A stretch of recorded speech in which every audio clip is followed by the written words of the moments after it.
नमस्कार दोस्तों, एक बार फिर से पायस आयुर्वेदा पे आपका स्वागत करती हूँ। पितृपक्ष या श्राद्ध चल रहे हैं। हर इंसान को ज़रूरी है, मतलब मेरे भी हमेशा ये आता था कि कैसे खाना पहुँचता है हमारे एंसेस्टर्स को, कैसे वो हमारी हेल्प करते हैं, ये कैसे हो सकता है। पर मैं हमेशा जितनी भी मैंने आज तक रिसर्च करी है हर क्वेश्चन के लिए, बहुत सारे क्वेश्चन थे, मैं धीरे धीरे सबके साथ शेयर करूंगी जो मैंने उन पर रिसर्च करी है। तो मेरा भी यही एक रीज़न था कि ये कैसे चीज़ होती है, हम खाना यहाँ दे रहे हैं, वहाँ पे कैसे पहुँचता है किसी इंसान को। तो इतने सालों की जो मेरी स्टडी है, मेरी रिसर्च है, उसके हिसाब से मैं इसको एक्सप्लेन करने की कोशिश करूंगी कि ये होता कैसे है साइंस में और आयुर्वेद के हिसाब से, या बाकी चीज़ों को भी लगा के चलती हैं। तो सबसे पहले तो यहाँ पे ये आता है कि जो आयुर्वेद जो मानता है, दो चीज़ों को मानता है। एक है उसमें पिंड ब्रह्मांड न्याय। पिंड ब्रह्मांड है कि मेरी जैसे आउटर है, जैसा मेरा बाहर यूनिवर्स है, मैं भी वैसा हूँ, उसके सारे अंश मेरे अंदर भी हैं। तो बाहर अगर यूनिवर्स है, यो प्लेनेट है, वो मेरी बॉडी में भी है, वही 5 एलिमेंट बाहर है, वही 5 एलिमेंट मेरे अंदर है। मेरे अंदर भी जिनकी जैसी सीक्वेंस मेरे बर्थ के टाइम पे होगी, मुझे भी वैसे ही वो इफेक्ट करेंगे। जैसे जैसे वो यूनिवर्स में थे, ऐसे ही वो मेरी बॉडी में भी इफेक्ट करते हैं। ठीक है, इसकी डिटेल्स हम बाद में, मैं अगले चैप्टर में कभी ले लूंगी। और दूसरा वो मानते हैं, दूसरा है अंशांश कल्पना। अंशांश कल्पना क्या है कि अगर कोई पेड़ है वो बड़ा हो रहा है, तो उसके अंदर उसके जो बीज होता है, उस छोटे से बीज में उस पेड़ के पूरे गुण होते हैं कि वो बड़ा होके क्या होगा, बड़े होके उस पर फूल कैसे आएंगे, पत्ते कैसे आएंगे, फ्रूट कैसे लगेंगे। मतलब एक छोटी सी चीज में वो सारा समाया होता है। जैसे जैसे टाइम पास होता है, ऐसे ऐसे उसके गुण बढ़ते रहते हैं, या हम लोग कहते हैं मैनिफेस्ट होते रहते हैं। ऐसे ही हमारा ह्यूमन का बॉडी है। हमारी ह्यूमन बॉडी भी एक दो सेल्स के मिश्रण से बनती है। एक माता से आता है, अंडाणु जिसको बोलते हैं हम लोग, ओवम, और एक पिता से आता है जिसको हम बोलते हैं स्पर्म। ठीक है, दोनों की फ्यूजन होती है, दोनों में जो डीएनए है, मैटर है, जो वो दोनों फ्यूज होते हैं तो एक जाइगोट बनता है। जाइगोट फिर आगे जाके उसकी डेवलपमेंट होती है, तो एक बच्चा पैदा होता है। तो ये जो है, ये पूरी साइंस है, इसी में पूरी साइंस है, इसी में हर चीज का आपको आंसर मिलेगा। तो कैसे होता है कि 7 पीढ़ियां, अब अगर, क्योंकि हम देखते हैं कि पितृपक्ष में जो श्राद्ध है वह हमेशा लड़का करता है ना। लड़कियां क्योंकि दूसरी जगह पे जाती हैं, तो वो वहां पे जाके माता बन जाती हैं, बहन बन जाती हैं, वाइफ होती है। वाइफ हमेशा हस्बैंड के साथ बैठती है जब हम लोग जो भी श्राद्ध कर्म वगैरह करते हैं उसमें। तो जो पिता से 7 पीढ़ियां लगती हैं, जहां तक हमारा जो डीएनए सेम रहता है। बॉयज में ये हमेशा, मैं बोलती हूँ हमेशा कि लेडीज हमेशा स्ट्रांग होती हैं, क्योंकि उनमें दोनों डबल एक्स क्रोमोसोम होते हैं। तो Y is not a Y, it is absence of 1 chromosome, जो मैन को थोड़ा सा उनसे नीचे करता है, जिसके कारण हमारे जो पुरुष, हमारे जो एंसेस्टर थे, हमारे जो ऋषि मुनि थे, उन्होंने औरत को देवी का रूप दिया था। एक ये बात भी यहाँ पे आ जाती है कि लेडी से डबल एक्स ही आएगा, जो वाई क्रोमोसोम आएगा वो हमेशा पिता से ही आएगा। तो इसलिए पीढ़ी आगे चलती रहती है। जो हम लोग पहले बात करते थे गोत्र वगैरह की, तो वो यहाँ पे लागू होती है, क्योंकि 7 पीढ़ियां पीछे तक अगर हम लोग जाते हैं तो पीछे से 7 पीढ़ियां आ जाती हैं, जो मेरे मतलब लड़के में जो क्रोमोसोम आए हैं, या XY जो क्रोमोसोम रिस्पॉन्सिबल होता है उसके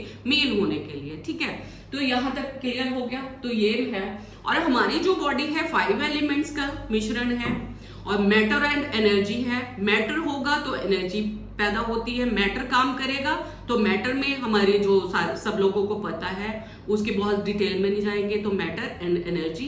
एंड जब भी कोई प्रोडक्टिविटी होती है तो वाइब्रेशन, मेरी बॉडी में अगर मैं कुछ काम करूंगी तो एनर्जी प्रोड्यूस होगी। एनर्जी किस फॉर्म में प्रोड्यूस होती है? वाइब्रेशंस के फॉर्म में।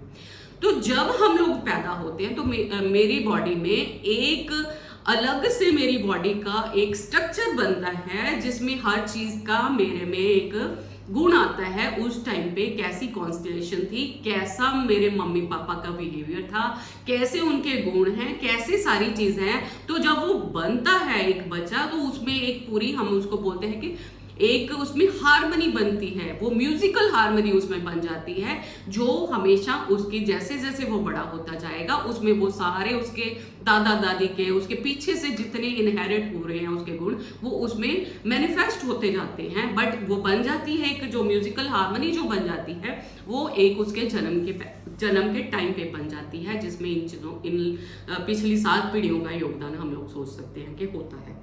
ठीक है, उसके बाद आ जाता है कि जो हम लोग श्राद्ध करते हैं, तो श्राद्ध में क्या सबसे ज्यादा इंपॉर्टेंट होता है, हमेशा बुजुर्ग क्या कहते हैं कि आप जिंदा जी अपने पेरेंट्स की रिस्पेक्ट करो, उसके बाद श्राद्ध कर्म करो या ना करो, क्योंकि श्राद्ध कर्म करना है तो श्रद्धा से करना है। मैं हमेशा कहती हूँ कि मैं कोई भी काम कर रही हूँ उसमें जो मेरी इंटेंशंस हैं वो मैटर करती हैं, ना कि मैं जो पंडित जी को 5100 रुपए दे रही हूँ या मैं 100 रुपए दे रही हूँ या 1000 रुपए दे रही हूँ, वो मैटर करते हैं। मैंने खीर बनाई है या पूरी बनाई है या मैंने हलवा बनाया है, वो मैटर नहीं करता। मैंने उसको क्या दिया है क्या नहीं दिया, वो मैटर कुछ नहीं करता। ये अलग बात है, मैं उनको किस श्रद्धा से मैं उसको रिस्पेक्ट कर उनको याद कर रही हूँ, मैं कैसे याद कर रही हूँ उनको, वो मैटर करता है। यहाँ पे आप चाहे 50,000 रुपए भी लगा दीजिए एक श्राद्ध पे, अगर आपके मन में रिस्पेक्ट नहीं है उनके प्रति तो आपको उसका कोई बेनिफिट होने वाला नहीं है। जो मटेरियलिस्टिक चीजें हैं वो आप करेंगे, उसका जो भी है कि कौवे ने खाना खाया, गाय को आपने दिया, तो उसके जो हल्के फुल्के से इफेक्ट आपको जरूर मिलेंगे, वो श्योर है। बट हाँ, हम लोग यहाँ पे क्लीनिंग ऑफ कर्मा की जब बात करते हैं तो क्लीनिंग ऑफ कर्मा वो उनके जो हो गए हैं, है ना, उनके लिए तो हम एक रिस्पेक्ट करते हैं, एक उनके लिए याद करते हैं। तो जब मैं कोई भी काम किसी भाव से करता हूँ मुझे उसके रिजल्ट मिलते हैं। मैं हमेशा बताऊंगी कि मैं हमेशा बोलती हूँ कि अगर किसी को मुझे प्रॉब्लम लगती है, मैस्कुलाइन है, तो मैं बोलती हूँ कि अपने पिता को जप्फी डाला करो। उनको जप्फी डालते हैं जब हम लोग तो एक ट्रांसफॉर्मेशन ऑफ एनर्जी होती है। आप माता को डालते हैं तो अगर मेरे को कोई माइंड से रिलेटेड प्रॉब्लम है तो हम माता को जप्फी डालने को बोलते हैं। मैं हमेशा बोलती हूँ कि अगर तुम्हारे मम्मी पापा अभी हैं, लाइव हैं, तो उनके पैरी हाथ लगाओ और उनको पैरों को, फीट उनके टच करो, उनको गले से लगाओ, उनकी जितना प्यार कर सकते हो उनको करो, तो आपके कर्मा वहीं पे रिलीज हो जाते हैं, आपके कर्मा वहीं पे विलीन हो जाते हैं, वहीं पे क्लियर हो जाते हैं। ठीक है, अगर उनको उस टाइम पे आपने पूरी रिस्पेक्ट नहीं दी, बाद में आप ये करते भी रहोगे तो मतलब मिनिमम जो मैंने बोला कि मटेरियलिस्टिक आपको लाभ होंगे। हाँ, अगर मैं पूरी श्रद्धा से, क्योंकि यहाँ पे हमने देखा है कि पंडित जी पूरे एक मंत्र उच्चारण करते हैं, पंडित जी पूरी श्रद्धा से मंत्र उच्चारण करते हैं, पंडित जी के साथ साथ हम भी करते हैं, तो वो एक सिंक, वो जो हार्मनी हम उस मंत्र उच्चारण से क्रिएट करते हैं, वो हार्मनी है जो यूनिवर्स तक पहुंचती है।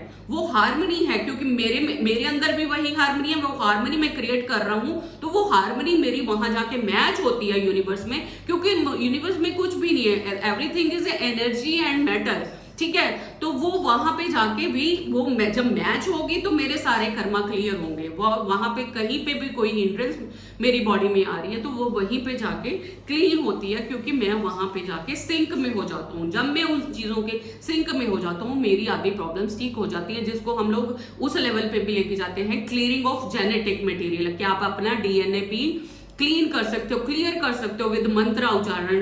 देयर आर मतलब बहुत सारी एग्जाम्पल एविडेंट है, नेट पे आप उसको चेक कर सकते हो। तो यहाँ पे यही चीज होती है कि हम वो जो मंत्र उच्चारण करते हैं पंडित जी के साथ विद नियत, with my intention, with my all my guild, मैं माफी मांगने के उस हिसाब से अगर मेरे से कोई गलती हुई है तो मैं उस हिसाब से अगर मैं वो मंत्र उच्चारण और अपना ये यज्ञ में ये जो श्राद्ध करता हूँ तो मेरे 50% कर्मा मेरे वहीं पे क्लीन हो जाते हैं। वो मम्मी के लिए करना हो चाहे पापा के लिए करना हो, तो हमारे वहां पे जो है मंत्र, वहां पे हमारे कर्मा क्लीन हो जाते हैं।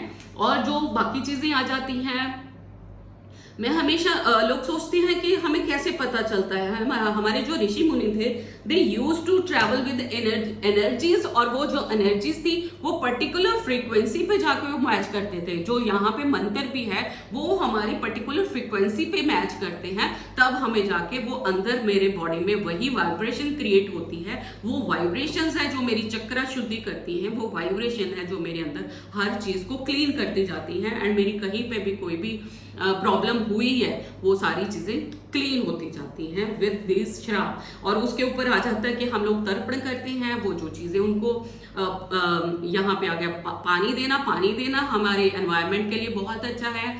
वो किसी को पहुंचे ना पहुंचे, वो मेरे यूनिवर्स में जाता है, वो सूर्य को जाता है, वो जो अननेसेसरी हीट होती है उसको आपको पैसिफाई करता है। उसके बाद आ जाता है तर्पण में खाना बनाते हैं हम लोग, जो भी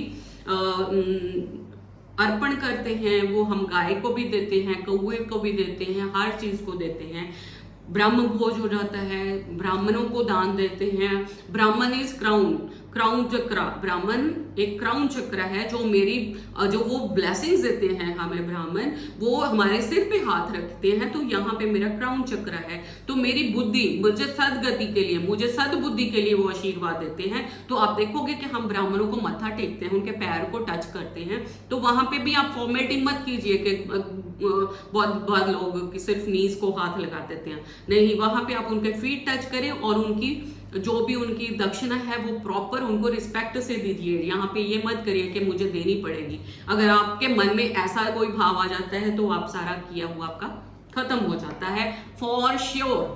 ठीक है, पिंडदान है, जो चावल है वो हम डालते हैं, चिड़ियों को चाहिए, सबको चाहिए, तो वो सारी चीजें बहुत सारी लोगों ने एक्सप्लेन करी हुई है, वो वहां पे आप देख सकते हैं। तो यहाँ पे मेरा जो मोटिव था वो सिर्फ यही था कि हम लोग कैसे महालय, क्योंकि इस टाइम कॉन्स्टेलेशन यही महीना चुना जाता है, क्योंकि इस टाइम जो महालय कहते हैं हम महालय अमावस्या है ना, क्योंकि यहाँ पे कॉन्स्टेलेशन की जो इस टाइम पे पोजीशनिंग होती है वो हमारी इतनी फेवरेबल होती है कि हम लोग यूनिवर्स से बहुत अच्छे से अटैच हो सकते हैं। So this is the all science. यहाँ पे हम ये कर्म करके हम अपनी और अपनी आने वाली जनरेशन्स हैं उनको, उनके प्रारब्ध, उनके जो भी कोई हमारे से गलतियां हुई हैं उनको ऐसे प्योरीफाई और क्लीन करते हैं। और यहीं पे व्याधियां, बहुत सारी व्याधियां हैं हमारे आयुर्वेद में जिसको हम मानते हैं, तो वो बहुत सारी व्याधियां हैं जो यहाँ पे हम लोग क्लीन करवाते हैं आपसे। Thank you very much, stay blessed.